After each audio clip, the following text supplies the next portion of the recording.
thanks to the organizers for having me here.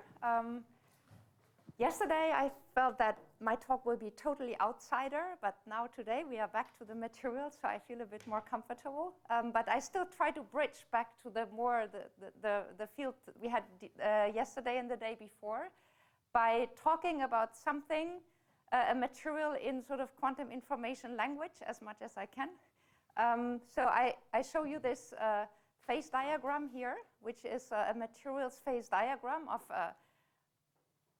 typically a heavy fermion material, but can be a cuprate or a magic angle twisted bilayer, whatever. Let's see, there can be many materials having such a phase diagram.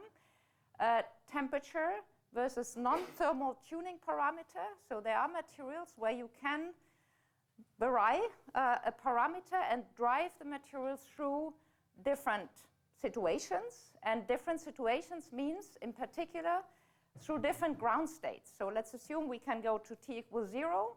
And we can have situations where the ground state on one side of a critical tuning parameter value, be it pressure, doping, magnetic field, whatever, is one thing, something complicated, but on the other side is something else. And if these two ground states are incompatible with each other, in particular the electronic particle or the electronic degree of freedom there is different, then what can happen is something very interesting. You can have a critical point, a quantum critical point, we call it, because on the zero, on the zero temperature, in the zero temperature limit, where actually these two mutual disjunct, different ground states actually overlap. So, and you can formulate it a bit provocatively in this way as presenting it as a superposition of, well, perhaps two single qubit states as a maximally entangled state of a two single qubit superposition. So that means, is it possible that if you are at such a critical point where you have sort of neither that nor that ground state, but the two superimposed, that you actually see something at finite temperature with entanglement witnesses? And that seems like totally out of everything, but it's actually perhaps the physics of strange metals.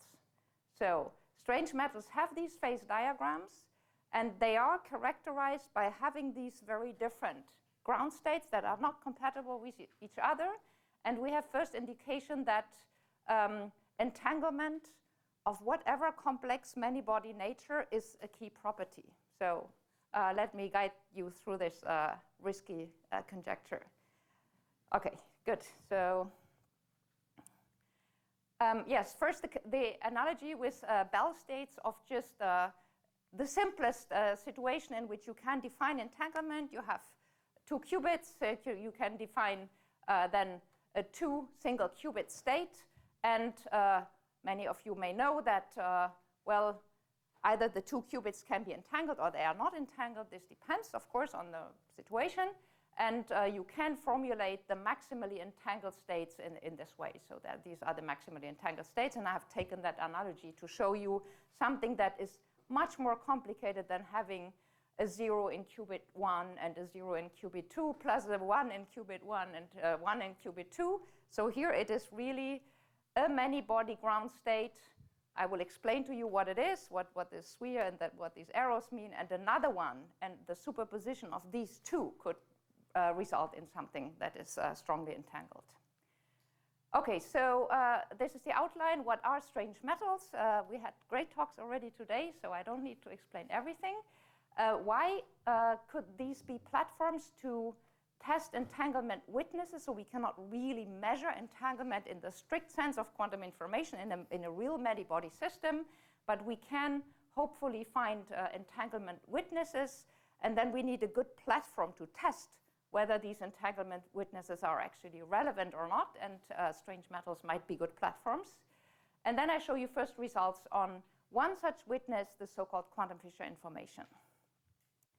Okay, so there's a long list of collaborators, and the ones highlighted here are the PhD students who are responsible for the results I will be showing you at the end, so the new results that I have in this presentation. Okay, what are strange metals? Of course, first of all, they have a strange electrical resistivity. That's why we call them strange metals. And the strangeness is in the temperature dependence of the resistivity. So if you know about Fermi gas or Fermi liquid, actually, there is a certain prediction for the temperature dependence that comes from electron-electron scattering, as long as everything is normal and you can map the interactions into the quasi-particle nature of these particles. So the normal resistivity of a metal goes like T square. And that's seen in many of these systems. So this is an example of heavy fermion phase diagrams, where actually the color code is the exponent in the temperature dependence. So in this case, for instance, you have, when the exponent is 2, it's blue. So you just measure temperature dependence and analyze the temperature dependence. And wherever it's blue, it's a Fermi liquid. But when it's not blue, it's 1 here, the orange thing, then it's a non-Fermi liquid. And that special type of non-Fermi liquid, where it's strictly 1, is called a strange metal. And that exists in many of these materials. And you see here the same kind of cartoon phase diagram that I showed before, temperature and a non-thermal tuning parameter. And that can be different things like magnetic field or pressure are the typical parameters used in heavy fermion systems. So they react very readily on these variations of external control parameter. But it also exists in other materials, lots of transition metal oxides, strontium ruthenate. This is a cuprate normal state. So this is the strange metal state with having moved away the superconductivity by large fields.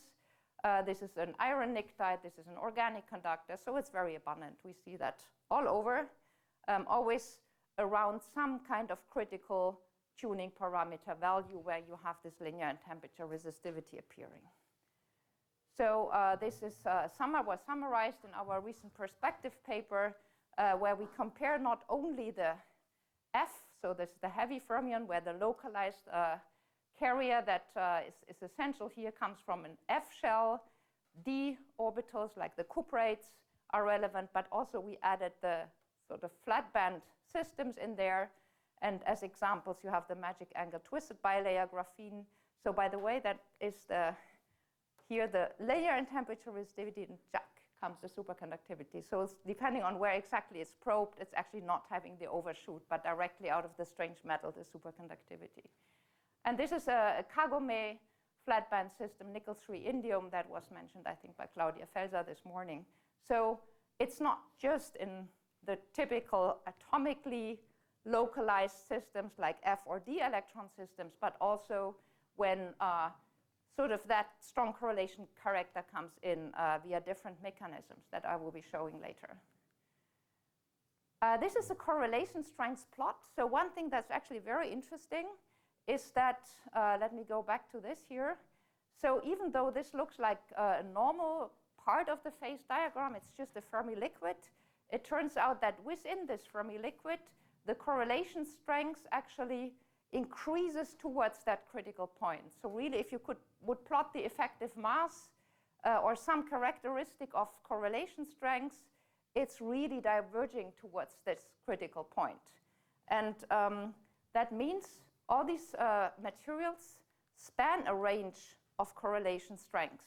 So you can measure in some way all different parameters, like the prefactor of the resistivity gives you some measure of the correlation strength, the effective mass from specific heat, the Drude weight from optical conductivity. So there are various ways to characterize how strongly correlated the material is. And it turns out that when the correlation strength becomes extreme and you go further, then you have a strange metal. So you can tune towards the strange metal, and the strange metal is the most strongly correlated situation in all these systems. Okay, so that resistivity is just one thing, right? I mean, if we want to really scrutinize what is a strange metal, we want to go beyond that and measure all sorts of different properties. And I will just flash some of these results before showing you the quantum Fisher information experiments. So Fermi volume jump is something that I think also relates to the talk on TBG that we just heard from Maria. So what is seen in heavy fermion systems is that as you tune your parameters, so this would be like the field where we have this quantum critical point, you see a change in the Hall coefficient. And that change in the Hall coefficient becomes very sharp if you go to lower and lower temperatures. And it is really happening where this strange metal occurs. So if you measure the Hall effect across this line here, you see that it goes from one value to another value, and that gets very sharp if you do this experiment at very low temperatures. So what that means is that there is some type of carrier localization, delocalization transition. So this shows here the microscopic picture we have for the heavy fermion metals, where we have always a localized moment from the 4f shell. So 4f is very localized orbitals. There is typically one electron in there. And if these localized electrons do not strongly interact with conduction electrons from other orbitals, then you can form an antiferromagnet of local moments. But if they interact strongly with the conduction electrons, you have this type of quasi-particle formation. So this is really a strong interaction effect that the conduction electrons screen the local moment and a new quasi-particle forms. So that new quasi-particle is something that's a full many-body effect, and it corresponds to having a Kondo resonance at the Fermi energy. It corresponds to an extremely flat band, so it's a new type of quasi-particle. And when you have this transition between decoupling the local moments from the conduction electrons and coupling them together at 0 temperature as function of your tuning parameter, then you get this jump in the Hall effect. And that's really the physics that is described here. So what this situation is that we have local moments ordering separate from conduction electrons. This is the Fermi surface image picture here, that the two are separate from each other. But on the other side, they form a joint composite particle. And that transition sort of is what we think at the very heart of the strange metal phenomenon. And that's, I think, very similar. Things are happening across all these different platforms. In the cuprates, it's a coherent to incoherent transition. In twisted bilayer graphene, it's perhaps also this transition that corresponds to the resets at the integer filling, and so on. So it's something really universal across these platforms. So we can look at this with dynamical properties, and that is, oh no, I'm not yet there. So this summarizes that these jumps in the Hall effect are indeed seen across all these platforms, including TBG here. This is the resetting of the Hall coefficient that is actually only in supplementary information of one of Dima Efetov's papers. I think it correlates very nicely with these experiments. So it's universal across all these platforms. And the picture behind is in the heavy fermions, what I explained already, localized F states, hybridizing with other bands, SPD-like bands. In the cuprates, it's the localized d orbital, the key player, but then perhaps some other orbitals come into play across this like orbital selective mod transition. In the TBG, we have localized moment formation at certain sites. That's the most localized orbitals that were discussed in the previous talk. And also in these frustrated lattices, you have places in momentum space where you have very localized states. So then there is this duality of carriers, localized and itinerant, and across the strange metal points in the phase diagram, you have something happening to it. So the localized parts get sort of entangled with the itinerant parts. The whole thing is dynamical, so you can look at dynamic quantities, both inelastic neutron scattering, measuring sort of the spin-spin correlation function. So you can look at the dynamics of the spin part, which would be related to these local moments. Whenever you have local orbitals, you form a magnetic moment. And whenever you have conduction electrons, the local moment is gone. So at the place where you have this transition, you see critical fluctuations in the local moments, but also in the charge. So you can see it both in the optical conductivity and in the inelastic neutron scattering experiments. You can look at the fluctuations of both components, and a characteristic of these so-called strong coupling quantum phase transitions is that you have dynamical scaling, and that's another property that is seen across many of these systems, that really energy and temperature behave in the same way. So for instance, if you have linear and temperature resistivity, you will also see linear and temperature optical resistivity, or linear and temperature neutron response, linear and frequency neutron response. So that really temperature and energy show the same behavior. So that means that everything is dynamic, what you are seeing here. Then in 3D systems, of course, we have the luxury of being really able to measure directly thermodynamics, like specific heat. Specific heat is typically strongly accumulated. So this is C over T, of course, strongly accumulated at such a quantum critical point. And that's another characteristic. And you can, of course, interpret it as an effective mass divergence directly if you interpret this as a Sommerfeld coefficient.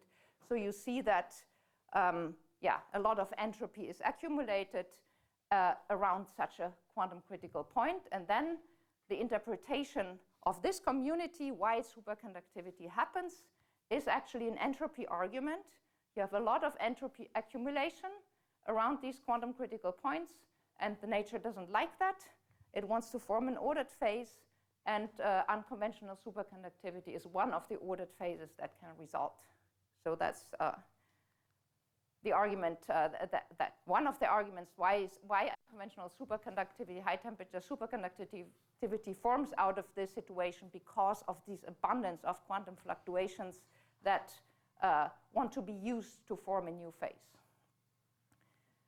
Okay, now let's come to one new experiment, shot noise experiments, that we were able to do only after going through a big effort of actually growing thin films of one of these materials. So far I said everything is 3D. Our thin films are still sort of 3D because they are like 50 nanometers thick.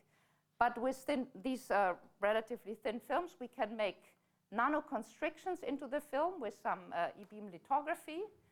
And then what can be done is an experiment that has really not been used at all in this field because it has been hard to make these films, is a shot noise experiment. So you feed noise through it and measure the fluctuations in, you feed current through and measure the fluctuations in the current.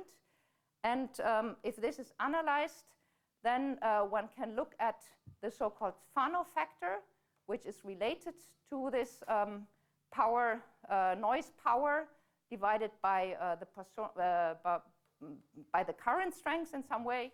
And what you will see, or what we found, is that the expected Fano factor, which is the Fano factor for a Fermi liquid, if we say we expect a Fermi liquid, is vastly undershooted. So this is the result on the material we studied in the strange metal regime, and it has a very low noise power, so a very low Fano factor. That means that it looks like there's no quasi-particle. So that's one of the expectations for the strange metal. The quasi-particle are not there, or not well developed. I mean, in some way we have like two different quasi-particle excitations on both sides, and at the middle, in the strange metal phase, we don't know what it is, but it turns out there are essentially no quasi-particles. Yes?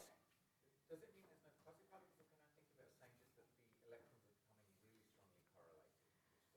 Well, I think it's more than that, because I mean, Fermi liquid can be as strongly correlated as you want. And that's actually shown explicitly in one of these papers here. For a Fermi liquid, as long as as strongly correlated as you want, as long as Z is finite, the quasi-particle weight, it's exactly at this value. It doesn't show up in the Fano factor. It actually drops out. So it's not just strongly correlated. It must be non-Fermi liquid. So it's really like that the quasi-particle nature is no longer there. This noise is really coming from the discrete arrival of particles, right? That's like drops, raindrops on your roof, tuck, tuck, tuck, tuck, tuck. because quasi-particles arrive separately. And if the shot noise is strongly suppressed, it seems like there is this discrete nature of quasi-particles is gone. It's a soup of particle, yeah. You have measurements till 3 Kelvin, 2 Kelvin? Yes. And I see that there is a temperature dependence quite pronounced.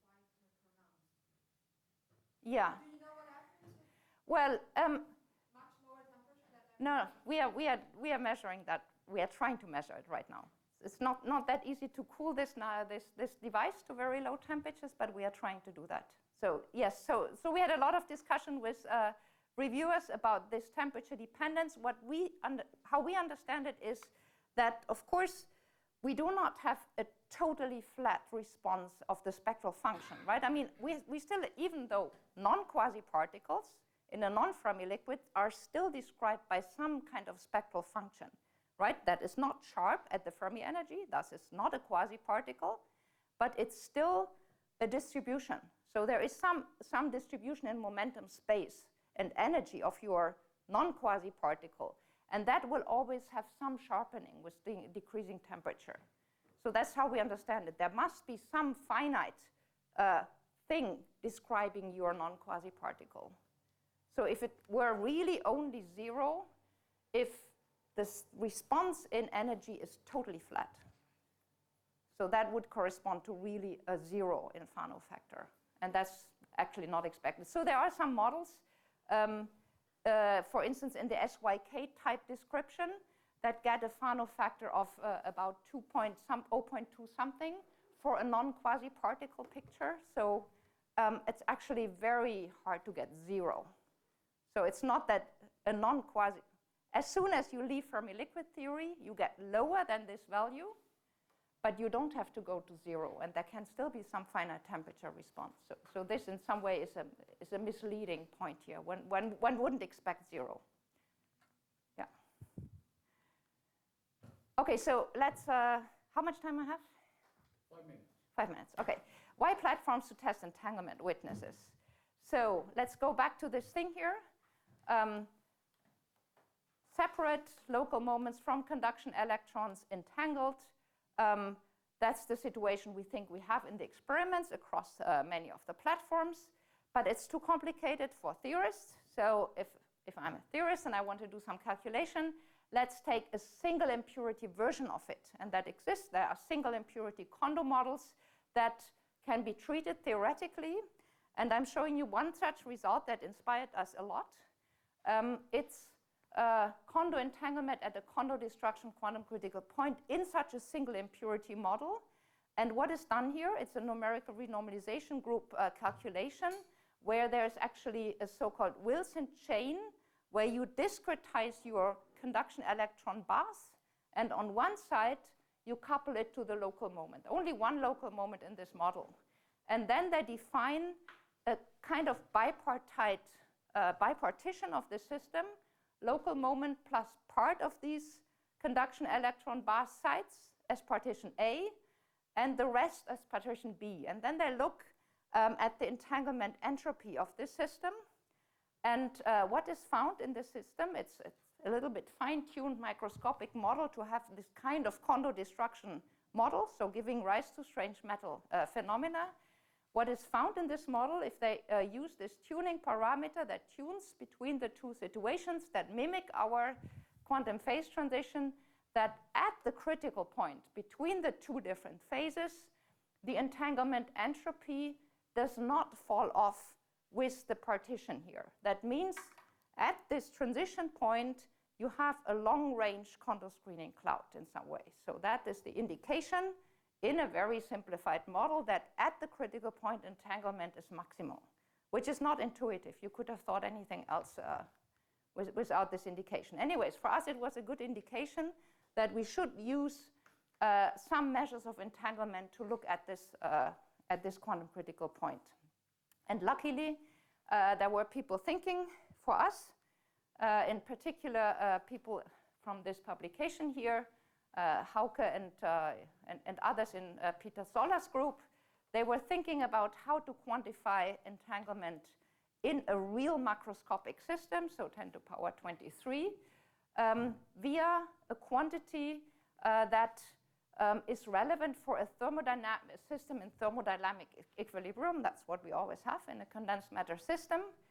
And they propose that the quantum Fisher information, which we already saw in the last talk, can actually be expressed for such a system in thermodynamic equilibrium as this integral where a dynamic susceptibility shows up. And this dynamic susceptibility can, for instance, be the dynamic structure factor, which we can measure directly by inelastic neutron scattering. So this is some filter, they call it filter function. The tangent hyperbolic is just the shape, and it means everything that is at high temperatures, meaning this small value here, is taken away. So you really see only the low temperature fluctuations of this dynamic susceptibility, and then you integrate the whole thing. You have to normalize it per site, and then the value that you get out here normalized gives you the how many parties are entangled in your system. So if you have, for instance, a simple situation of a spin chain with n sites, then this quantum Fisher information density is the quantum Fisher information, so that integral divided by the number of sites you have. And then you measure that quantity with neutron scattering, for instance, and you get a value, and that value tells you how big the entanglement depth or entanglement, how many parties are entangled in your system. And in this case, if it's just a spin system, it means how many spins talk to each other. So then there's predictions, theoretical predictions, that actually at a quantum critical point in this system, it's a transverse field Ising model, the entanglement quantum Fisher information would be maximized at this quantum critical point, but it disappears quickly at higher temperatures. So that's the prediction.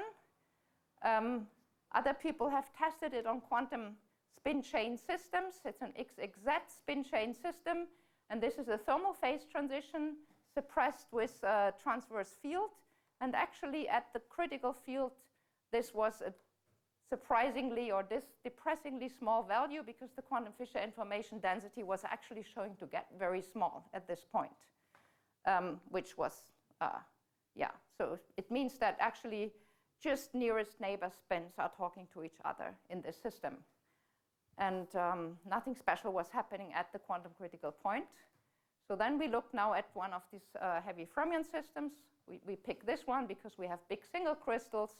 We look at this magnetic field where we have a nice range of linear and temperature resistivity, and do neutron scattering. I don't have time to go through all this. This is what the data look like. So this is the dynamic structure factor measured on the world's best spectrometer. It's called Thales at the ILL in Grenoble. So it has very, very high energy resolution and very nice data accuracy. And that's what the raw data look like. We first test the dynamical scaling that is predicted for such quantum critical points, and we see that all the data collapse on these canonical plots. And then we calculate, we just integrate in some way over these data. We need to determine really the absolute value, so there's a lot of effort in that to get the background contribution really well accounted for and everything. And if we do that, this is our result. So the quantum Fisher information density is already scaled by the sites, or by the volume of the sample that we have, is very strongly shooting up. So this is at the critical magnetic field, and this is going up. Of course, we could imagine that it goes up much, much further if we can just go to much lower temperature, or if our spectrometer had even larger resolution. But already as is, it's a value above 8, meaning that our entanglement depth or multipartite entanglement is more than 9. So it's at least 9 parties speaking to each other, and parties here essentially means spins, because the neutron scattering measures the spin susceptibility. The situation is a little bit more complex, in fact, because there is no localized moment directly involved in this transition. It's an orbital transition, and there's only a small magnetic moment on on these orbitals induced by a magnetic field. So what we think our result in fact shows that the entanglement is even much larger, of the order of 100-fold as large. So we would have even a 900 partite entanglement. That needs to be proven, but the fact is that this is very large and similar actually to what Peter Zoller was anticipating, or what we did, what our theory collaborators in this work did. So this he's the postdoc in this work. It's a quantum Monte Carlo simulation of this Kondo destruction quantum critical point, and both the quantum Fisher information of the spin part of this model and of the composite fermion part, so coming from the other side, were calculated.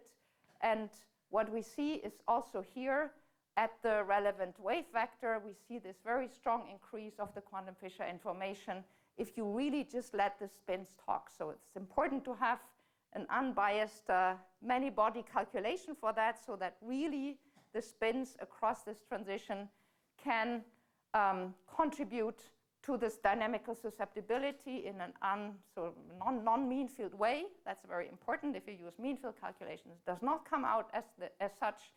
And then you get this very strong accumulation of entanglement. Okay, so that's perhaps just the summary of this talk. We think that we have found a way to characterize, or do the first characterization of entanglement in strange metals. There is hope that all these strange metals have strong entanglement, that is perhaps the overarching characteristic of these situations.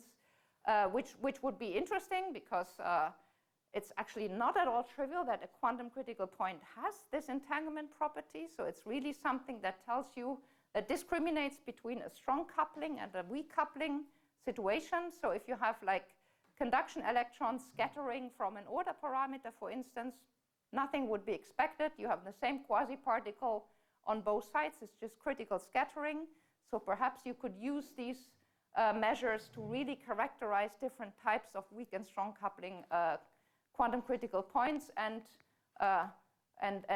thereby understand much better what the strange metal state is. So that's one thing. And of course, the quantum information side perhaps is that, well, in principle, you could, like, this is a minimal change of magnetic field or any other tuning parameter. So in principle, you can really switch on and off entanglement in a very precise way. So whether that will be ever useful for anything is it's an open question. Okay, thank you so much.